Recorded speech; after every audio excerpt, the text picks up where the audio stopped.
warahmatullahi wabarakatuh.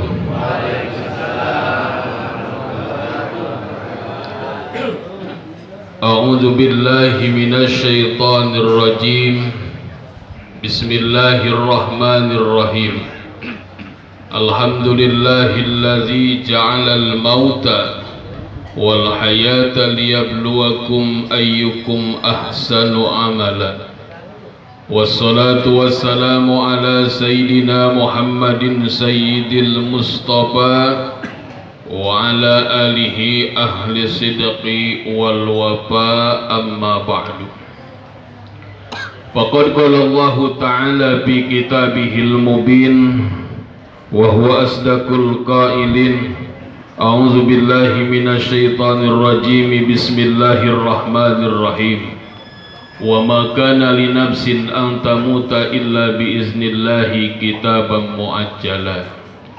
Wa qala al-imamul ali kullun nas niyamun iza mata intabaha. Sadaqallahul azim wa balagha rasuluhun nabiyul habibul karim. Wa nahnu ala zalika minasyahidin wa sakirina walhamdulillahi rabbil alamin. Hadratul mukarramin wal muhtaramin, para kiai, para asatiz, para sepuh bini sepuh, wabil khusus yang saya hormati ahinal kiram yang mulia Syekhuna al-Mukarram Bapak Kiai Haji Jinan yang saya kenal. Kalau nama aslinya saya kurang begitu kenal, Pak. Jainal Mutakin. Mudah-mudahan beliau dipanjangkan umurnya serta sehat jasmani dan rohaninya, ditambah-tambah milik rizkinya, ditambah-tambah kesehatannya, ditambah-tambah berkah ilmunya, dan juga ditambah istrinya kali ya. Setuju nggak? Alhamdulillah. Mudah-mudahan jadi doa. Istrinya ada nggak kayak? Iya. Gak apa-apa, saya main malam ini doang kesini juga. Yang saya hormati Syekhuna al-Mukarram al-Ustadz siapa ya? Azhar. Mudah-mudahan dimuliakan Allah Subhanahu wa taala. Orang tua kami Bapak Dr. Andes Haji Asnawi, mudah-mudahan beliau juga disehatkan jasmani dan rohaninya, diberkahkan dalam kehidupannya oleh Allah Subhanahu wa taala. Teristimewa Sohibul Bait, Sohibul Musibah, orang tua kami Bapak Haji Madhatta di sini sekeluarga besar, mudah-mudahan dimuliakan dan diberi kesabaran dan ketabahan dalam menerima cobaan dan musibah dari Allah Subhanahu wa taala. Tak lupa kepada aparatur pemerintah jikalau ada, dan tak lupa kepada seluruh hadirin wal hadirat, bapak-bapak, ibu-ibu yang hadir di sini, yang mudah-mudahan kita semua mendapatkan kucuran rahmat dan ridho Allah Subhanahu wa taala. Sebelumnya saya memperkenalkan diri Pak Kiai ya. Biarin kenalan be doang hari ini, malam ini Pak. Ya. Takut gini itu siapa sih katanya item-item. Itu kalau ya ada istilah kata tak kenal maka tak saya. Saya ini masih keluarga dari keturunan Santol yang istrinya 3. Boleh bangga ya, istrinya 3 boleh bangga dong. Iya, dari bapak anak daripada Bapak Haji almarhum Bapak Haji Ihsan, yang dulunya katanya kalau di sini suka ikut baca apa? Baca se. Udah kenal nih? Ya. Ya, mudah-mudahan perkenalan ini menjadikan satu silaturahmi kita bersama dan mudah-mudahan diterima oleh Allah Subhanahu wa taala. Amin. Ya Allah ya Rabbal alamin. Itu saja kenalannya Pak, jangan lama-lama karena waktu sangat terbatas. Mungkin di sini dan di Babakan enggak jauh beda. Kalau acara ngaji enggak ada yang pengen lama. Betul enggak? Walaupun kiainya berjenggot, walaupun kiainya ganteng banget juga, namanya ngaji mah enggak ada pengen yang lama. Pengen pulang pulang. Betul enggak? Makanya sebelumnya puji dan syukur marilah kita panjatkan kehadirat Allah Subhanahu wa taala. Shalawat teriring salam semoga senantiasa Allah limpahkan kepada junjungan kita Nabi besar Muhammad sallallahu alaihi wasallam, yang mana alhamdulillah pada kesempatan malam ini kita dapat berkumpul bersama-sama, duduk di tempat yang sama. Alhamdulillah jamuan pun tidak ada yang berbeda. Dalam rangka apa? Dalam rangka takziah sepeninggal almarhumah Ibu Hajah Atikah binti Bapak yang ketiga malamnya. Mudah-mudahan almarhumah meninggalnya dalam keadaan husnul khotimah, diterima sejumlah amal ibadahnya, diampuni segala jumlah dosanya, dan di alam barzahnya dijadikan raudhah min riyadil jannah. Amin ya Allah ya Rabbal alamin. Bapak Ibu hadirin sekalian, kalau berbicara tentang kematian, jangankan orang non-muslim, jangankan orang muslim, orang non-muslim pun yang namanya mati itu yakin dan percaya. Tapi masalahnya adalah setelah kematian, kalau mati, semua orang hidup, kullu nafsin za'iqatul maut. Semua yang bernyawa, semua yang bernapas akan mengalami dan merasakan yang namanya mati. Yang harus kita pikirkan adalah setelah kematian, karena bukan hanya orang non-muslim, tapi orang Islam pun terkadang kalau kita analisa kurang begitu yakin ada hidup setelah kematian. Kenapa saya berbicara demikian? Karena fakta dan bukti yang kita lihat, setelah kita menguburkan tetangga kita, menguburkan saudara kita, bahkan menguburkan orang tua kita sekalipun, terkadang ada yang enggak ada pengaruhnya sama sekali. Bahkan dalam satu hadis dikatakan, kafa binafsikal ma'al kafa bil mauti mau'izon. Cukup bagi kalian adalah kematian adalah merupakan satu pitutur, satu pepelin kalau kata orang Sunda, satu nasihat. Terkadang hadis ini kurang begitu berlaku kepada kita. Kenapa? Karena terkadang jangankan kita yang ada di rumah, yang dikubur, yang di makam pun, yang gali kubur kadang-kadang kagak sholat. Iya. Malah kalau di Babakan mah di kuburan pada makadang. Iya, pada ngopi. Iya. Sama nggak Bu? Sama nggak Pak? Babakan sama di Pamulang nggak jauh beda ya?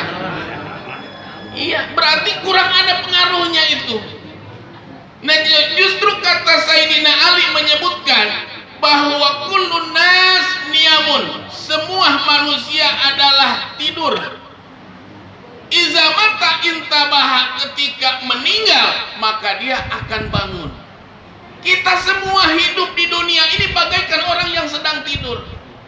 Makanya orang ketika dicabut ruhnya oleh Allah Subhanahu wa taala dengan pelantaran malaikat Ijrail, dia seperti mimpi.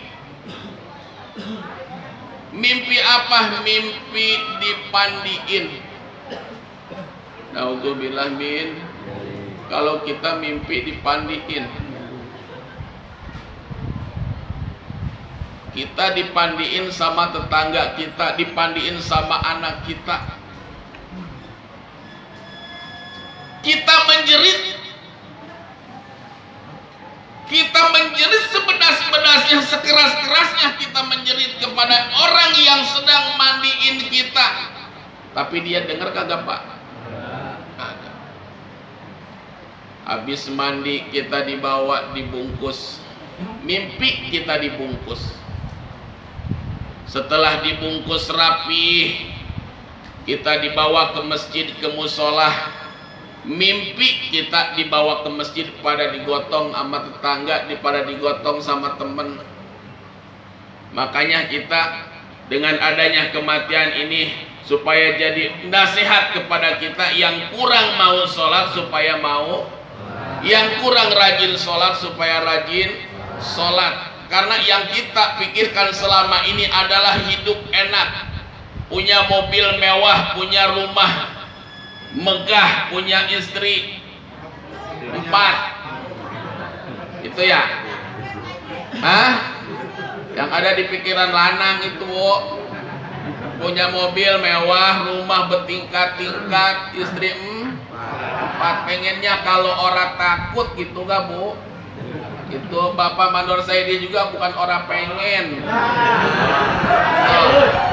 Pak Qadir juga bukan orang pengen. Pak Muhyiddin bukan orang pengen, termasuk guru kita Ki Haji Jinan juga bukan orang pengen. Ya, kalau dia bilang orang pengen bohong. Cuma takut aja Bu.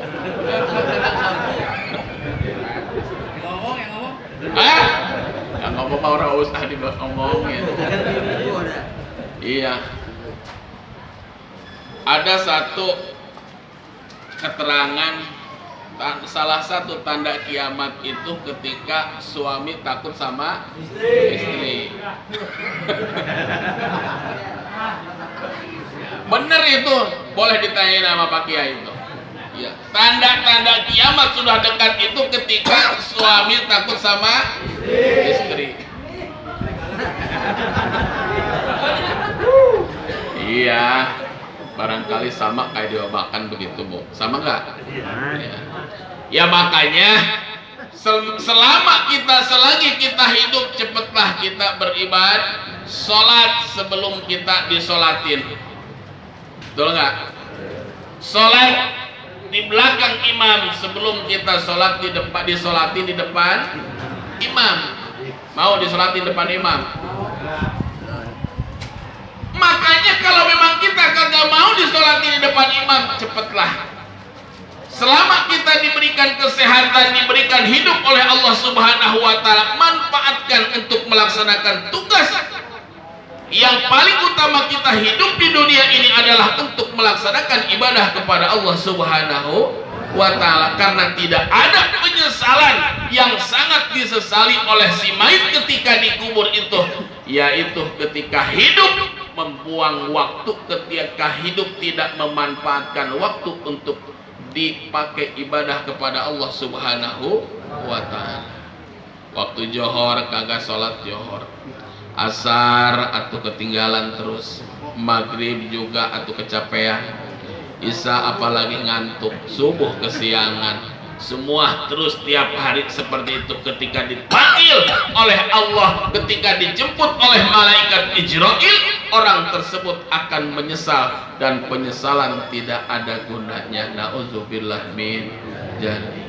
Mimpi Pak, dibawa ke masjid bagaikan mimpi, setelah disolatkan dibawa keluar lagi, dibawa digotong kemana, ada yang ditaikin ke mobil, ada yang langsung dibawa ke makam digotong sama temen-temennya. Biasanya kalau dibawakan yang gotong mayit itu ustadz apa kiai? Di sini siapa yang biasa gotong mayit? Biasanya orang yang kagak sholat ya. Biasanya yang gotong mayit yang pakai kolor doang. Bener enggak? Semangat banget itu dia. Karena bakat sholat kagak, dia gotong mayit paling semangat. Padahal itu si mayit ketika digotong sama orang yang kagak pernah sholat, sakit luar biasa. Auzubillah min. Makanya nanti kalau ibu meninggal, bapak meninggal, sebelum meninggal wasiat pengen digotong sama Kiai Ustadz Dinan. Ya, agak kuat. Ya itulah hadis mengatakan buktinya seperti itu, Bu. Pak, Ketika manusia meninggal, ketika mayit digotong oleh orang yang kagak pernah sholat, sakit luar biasa. Kan begitu Kak, kalau menggotong mayit itu kebanyakan orang yang malas sholat. Kalau dibabakan, tahu kalau di sini mah sama ya. Kiai mah biasa dari belakang. Itu juga kalau ada pesanan. Itu kalau orang dipesan mah ya pulang be. Itu juga kalau dibabakan. Tahu kalau di sini. Sama. Dimasukkan ke liang lahat mimpi. Mimpi dimasukkan ke liang lahat. Nauzubillah min. Jadi kita pernah mimpi mati Pak. Pernah mimpi mati nggak? Pernah. Jangan sampai 2 kali. Kalau ada yang pernah, takut mati terus. Itu. Nah, ketika kita dikuburkan, rapih kita dikuburkan oleh tetangga kita, oleh keluarga kita, oleh teman kita. Kalau istri oleh suaminya dikuburkan, setelah rapih dikuburkan, maka disitulah kita akan dibangunkan dan disitulah kita akan merasakan bahwa hidup di dunia seperti kita tidur. Kemarin kita punya rumah mewah, kemarin kita tidur di kasur yang empuk banget, kemarin kita tidur ada yang nemenin, kemarin kita jalan-jalan pakai mobil yang mewah. Sekarang kita ada di tempat yang sangat gelap gulita.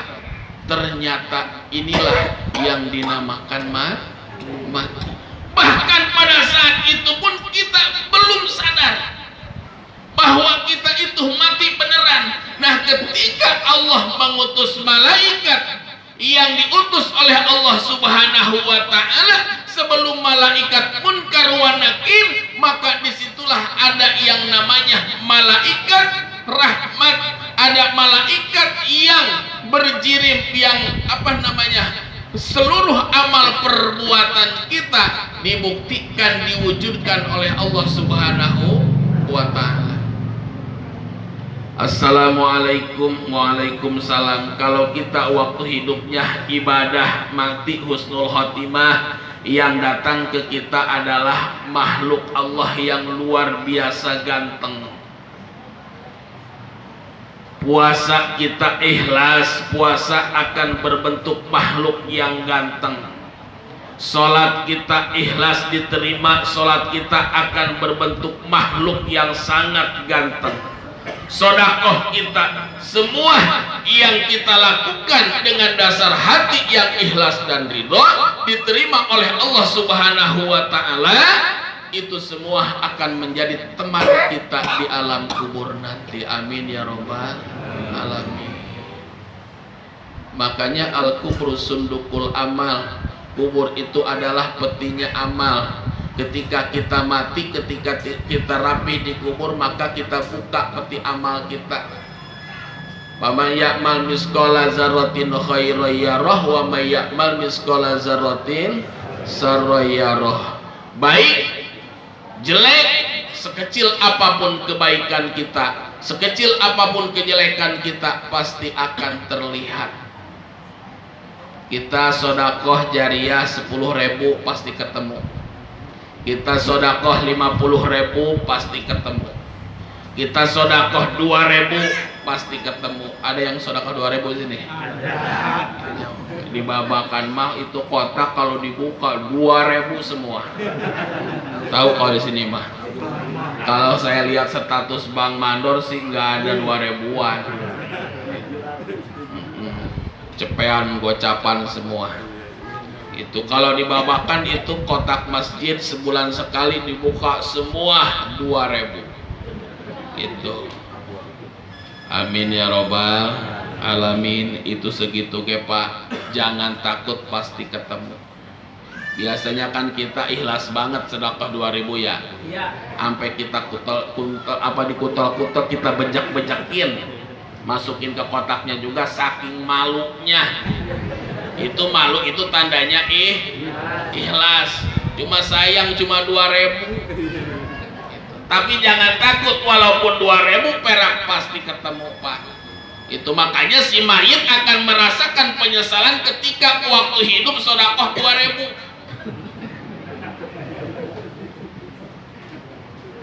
Makanya kalau sedekah jangan 2.000. Tanya sama Pak Kiai. Itu sedekah itu yang gede.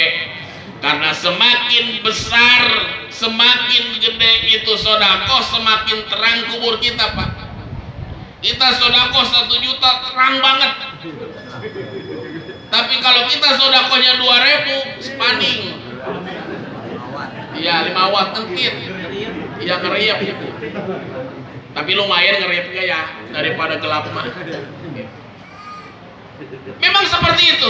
Itu harus kita tamsikan supaya kita semangat berjuang fastabiqul khairat, dalam kebaikan, dalam arti dalam sedekah. Kita semua akan ketemu oleh kita ketika kita meninggal, ketika kita dikuburkan oleh tetangga saudara kita, semua akan terlihat dan kita rasakan kenikmatannya. Amin ya robbal alamin. Tapi sebaliknya, ketika kita waktu hidup di dunia, semua yang kita lakukan hanya amal keburukan tanpa diakhiri dengan tobat kepada Allah Subhanahu wa Ta'ala, maka yang menemani kita pun makhluk-makhluk yang menjijikkan, bau hitam jelek. Mau tidak mau, itulah teman hidup kita selama hidup di dunia, menjadi teman hidup kita di alam kubur. Oleh karena itu, ketika manusia dibangunkan oleh Allah di alam kubur, maka disitulah manusia merasakan bahwa hidup di dunia bagaikan mimpi. Kemarin punya mobil, pas bangun orang ada mobilnya. Kemarin punya rumah mewah, pas bangun digubung. Kemarin punya istri 4, pas bangun orang atu-atu aja. Bener nggak? Berarti mimpi. Kita kan kalau mimpi dikasih duit sekarung, pas bangun orang perak-perak acan, sewot banget kan ya Pak? Aduh, enak banget. Ya waktu itu pun kita dibangunkan semua. Tidak ada kecuali amal perbuatan kita waktu hidup di dunia, berbuat amal soleh. Insya Allah mudah-mudahan apa yang kita perbuat dan apa yang kita lakukan sudah janji Allah, sudah janji Rasulullah Sallallahu Alaihi Wasallam, semua akan diberikan kepada kita dan akan menjadi teman kita nanti di alam kubur. Amin ya Allah ya Rabbal Alamin. Mudah-mudahan almarhumah Ibu Hajah Atikah binti Bapak Arsin, mudah-mudahan di alam barjahnya mendapatkan satu kesenangan dari Allah Subhanahu wa Ta'ala, dan kita pun yang akan menyusulnya mudah-mudahan dimatikan dalam keadaan husnul khotimah. Amin ya Allah ya Rabbal Alamin. Bapak Ibu hadirin sekalian, mungkin itulah sekelumit sebagai hitung-hitung perkenalan Paknya. Mudah-mudahan kapang di parung atuh jadi wow. Oh iya nu kamari teh gitu. Nyaut ngerti itu bahasa Sunda. Seetik cek Bapak Mandor teh mah seetik kajian. Mudah-mudahan menjadikan silaturahmi kita yang abadi, silaturahmi kita yang diterima oleh Allah Subhanahu wa Ta'ala. Bapak Ibu hadirin sekalian, itu saja yang dapat saya sampaikan. Sekali lagi mohon maaf atas segala kekurangan dan kealpaan. Hadanallahu wa yakum ajmain wa la minkum. Wassalamualaikum warahmatullahi wabarakatuh. Waalaikumsalam warahmatullahi wabarakatuh.